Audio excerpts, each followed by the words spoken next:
यह बिल्कुल अच्छा नहीं हुआ कि राज्यों के ढुलमुल रवैये के कारण घरेलू विमान सेवा ढंग से नहीं शुरू हो सकी।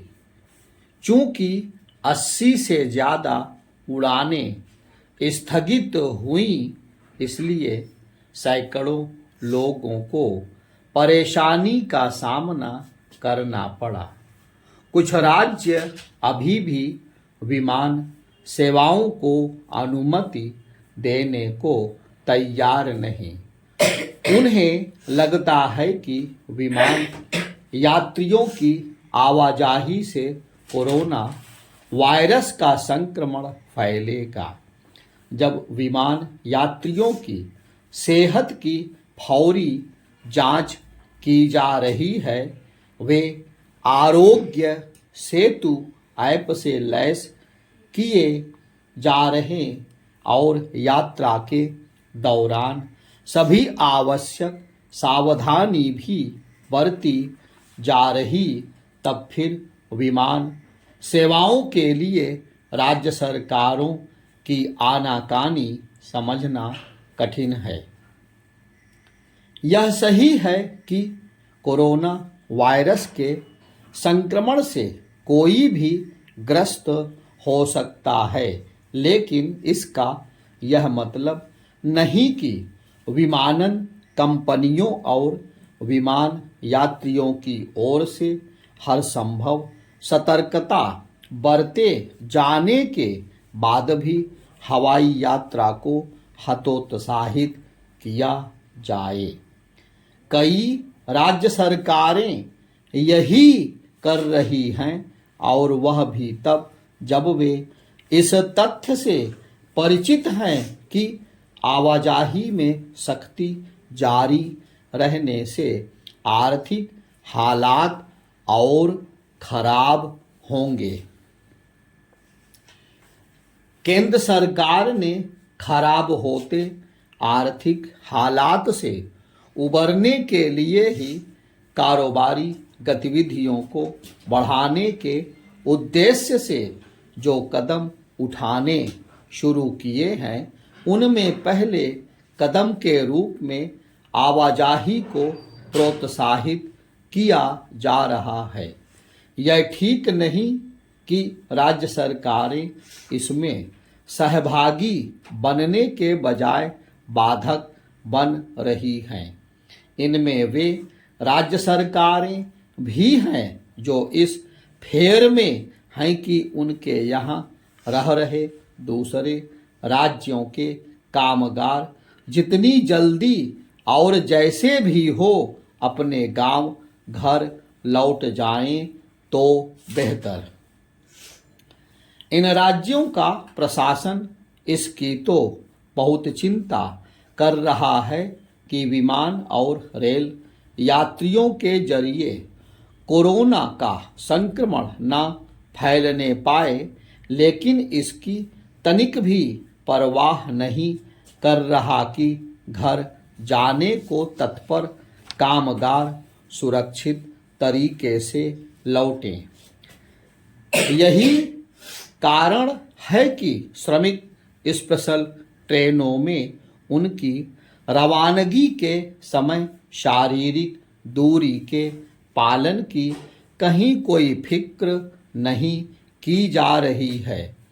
एक तथ्य यह भी है कि जो राज्य विमान और रेल सेवाओं की बहाली को लेकर अनिच्छा दिखा रहे, वही अपने यहाँ के प्रमुख शहरों और बाजारों में शारीरिक दूरी के नियम के पालन को लेकर गंभीर नहीं।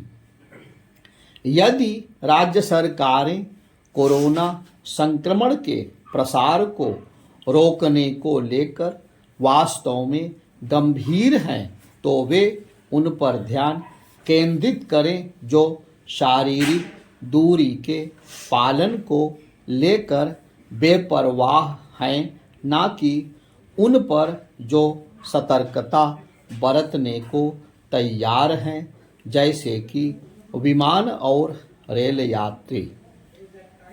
राज्य सरकारों को इसका आभास होना चाहिए कि कारोबार को आगे बढ़ाना बहुत आवश्यक हो चुका है।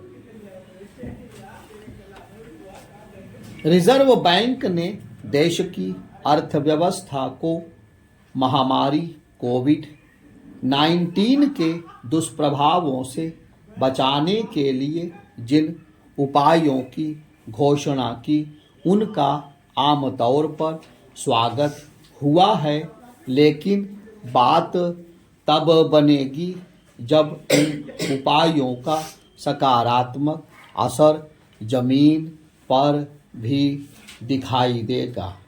रिजर्व बैंक की ओर से उठाए गए कदमों से पूंजी बाजार में नकदी की उपलब्धता तो आसान होगी, लेकिन इसकी अनदेखी नहीं की जा सकती कि कोरोना वायरस से उपजी महामारी के पांव पसारने के पहले ही भारतीय अर्थव्यवस्था सुस्ती के दौर से गुजर रही थी।